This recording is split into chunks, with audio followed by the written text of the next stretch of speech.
Hello everyone, and welcome back to another episode of Deadlock Mythbusters. Today, we will be testing our acrobatics and skill flexibility with the newest addition to Deadlock, Celeste.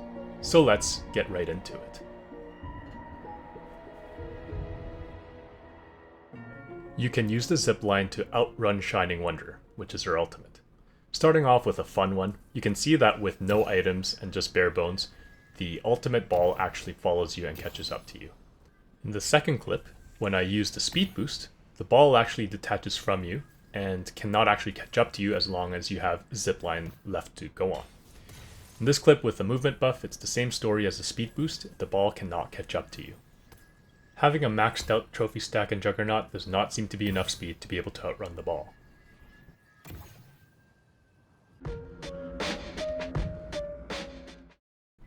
Shining Wonder will bounce through the veil. So the way Shining Wonder works is that it requires line of sight for it to target you. Once you're targeted by the ball, it can follow you anywhere that it wants. In this clip, you can see that Moe Krill has the ball on him, and you can break the line of sight with this car. And likewise, with even this small and thin tree, the line of sight works to block Celeste from Moe Krill's model. So that being said, the veil does not seem to act as a line of sight breaker.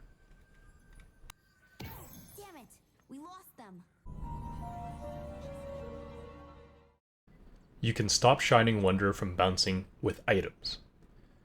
So starting with our favorite item, Counterspell, you can see that although you can counter the damage coming from the ball itself does not disappear and it continues to bounce.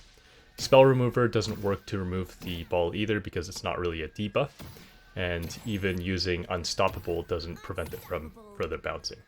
Divine Barrier also doesn't remove the ball, unfortunately, and E-Shift, although it prevents you from being targeted while you're intangible, it still can bounce back afterwards when you become tangible again. So you can see in this clip that Celeste is completely stealthed, but the ball still bounces from Celeste and back to Celeste even while being stealthed.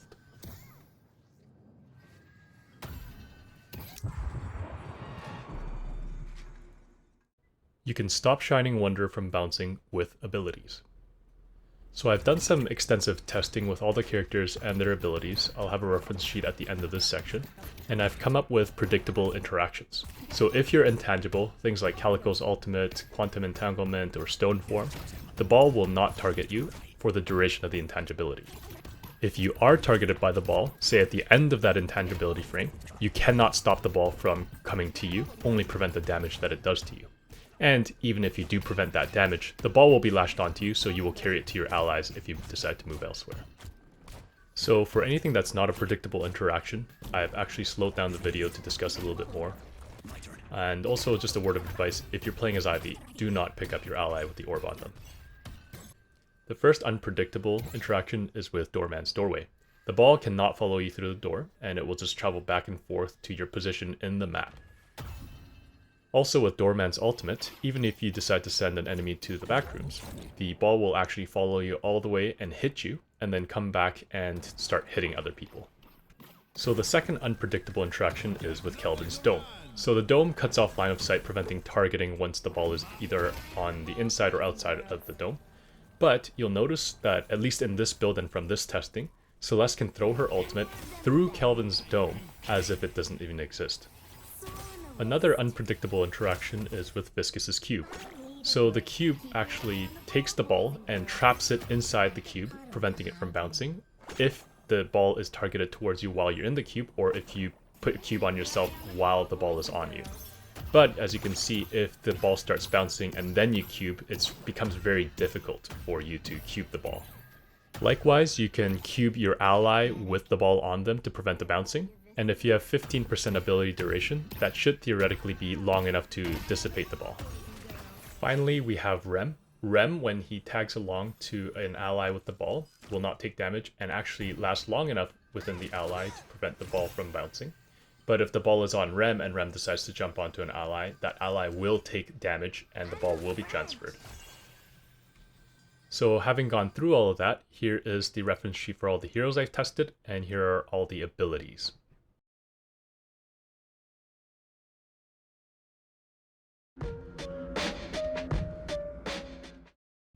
Celeste's primary attack bounces have auto-aim. So this one is a very popular myth to be testing, and so I'm shooting at the ground near the player Celeste's feet, and you can see that there is a generous amount of bounce before it goes and hits the target, showing that there is auto-aim. So the angle is roughly about 20 to 30 degrees from the front-facing angle, and when you shoot closer to the enemy Celeste's feet, you'll notice that there is also a generous amount of bounce. So if we get closer to the player model here, we can also see that the angle is again about 20 to 30 degrees. So in this clip, the enemy Celeste is standing on posters which denote the areas in which the auto-aim occurs. And you can see that the auto-aim occurs up to 10 meters from the target, back drawing a straight line towards the player model. So we know that ground bounces have auto-aim, but vertical bounces don't seem to have any auto-aim at all. So if you were to shoot off cars or walls, you would actually have to manually aim that bounce to hit the player model.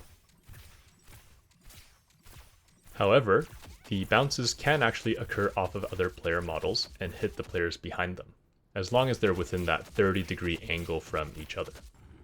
This does mean, however, that hiding behind Guardians or Under Guardians may not be the best for fighting against Celeste.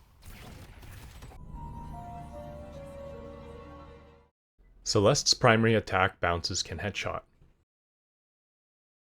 Although there is auto-aim with Celeste's bounces, you can actually manually aim it by looking up and down on the ground for the vertical trajectory, and you can actually headshot them off the bounces. Likewise, you can bounce the actual attacks off of player models to get a headshot on the second player behind them, and you can also line up headshots from the first and the second player models, as you see here. And off the walls, you can actually also headshot them if you manually aim it, but you'll see in this clip that the second bounce off the first player model doesn't actually headshot, even though it looks like it should.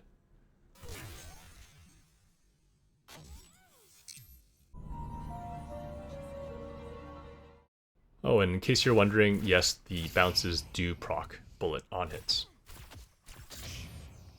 Celeste's primary attack bounces can hit multiple targets. So we know that Celeste's attacks can bounce at least one time to hit 2 targets, but can it hit more than 2 targets? Testing armor-piercing rounds, the bullets that bounce off the card don't seem to penetrate, and likewise the bullets that bounce off of the primary target don't seem to penetrate either. If you do attack the first target and the second target with just direct armor-piercing rounds, then the second target's bullets will bounce to the third target, hitting the third target. Of course, you can extend this to a fourth target if you line them all up, so you can hit 4 people at a time with armor-piercing rounds. And with Ricochet, that becomes much easier, as the bounce itself can hit multiple targets, as you can see from the silencer proc off the Ricochet. This does mean that you can clear out rooms like this, provided that you're actually hitting someone on the other side.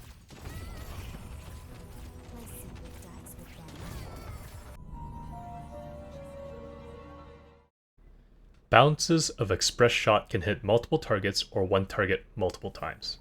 I first want to show you what bouncing bullets of Express Shot look like. So I bought Mystic Shot to show you the primary tracer and then the 2 secondary bullets. So there are 2 secondary bullets that come out when you have Express Shot for some reason. When you hit a target, you'll do 2 instances of damage, 1 spirit, 1 bullet. In this clip, when you see the primary attack hits first, you do spirit damage. And in this clip, when the secondary hit hits first, it only does bullet damage.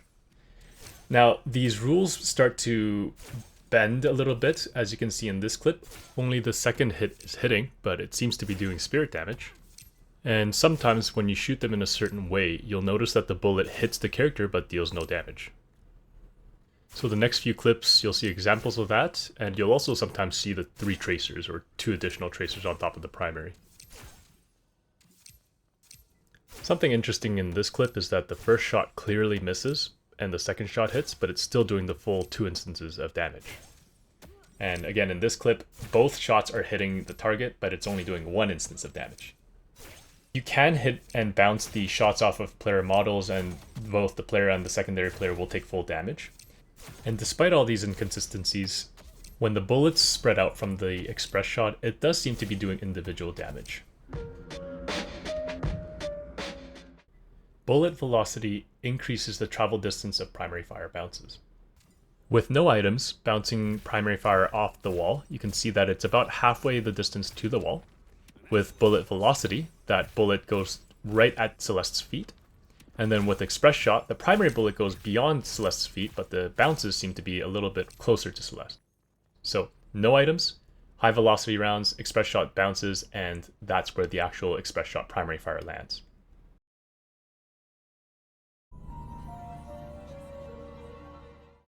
Celeste's primary fire has infinite range.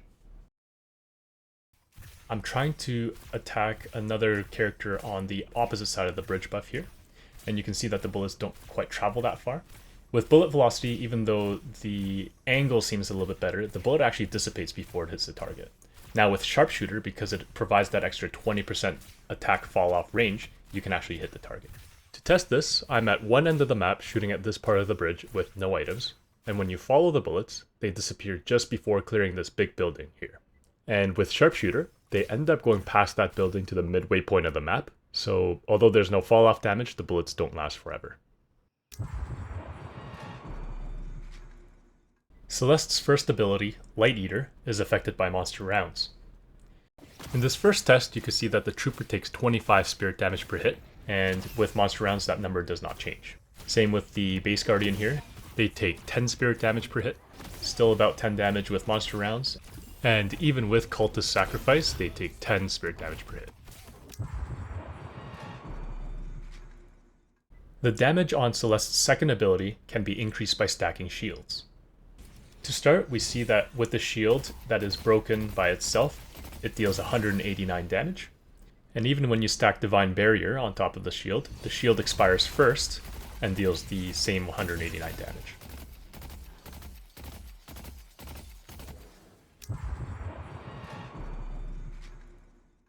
Oh, and by the way, the shield can actually be broken by spirit damage. The tooltip only denotes and symbolizes weapon damage. Greater expansion increases the angle of Light Eater. So you can see here that I'm testing with no items, and it touches just about that second ring of the yellow line, and with greater expansion it's the same.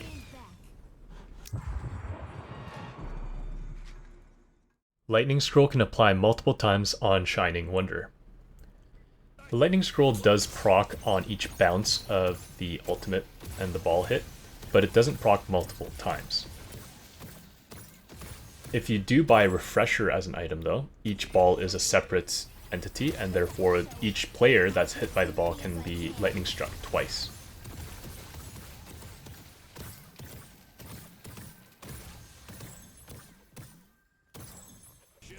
Each ball does, however, proc separate instances of escalating exposure. Shining Wonder will always prioritize enemy heroes.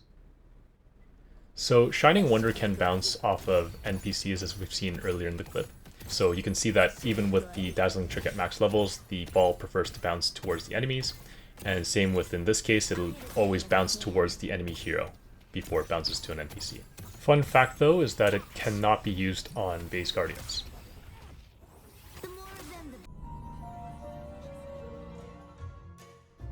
That's going to be it from me for this episode. Thank you all so much for watching, and thank you to those that answered the polls and providing such great feedback to better these videos and the series. Consider subscribing if you like the content, and leave a comment below on what other myths you'd like to explore. Take care, and see you next time.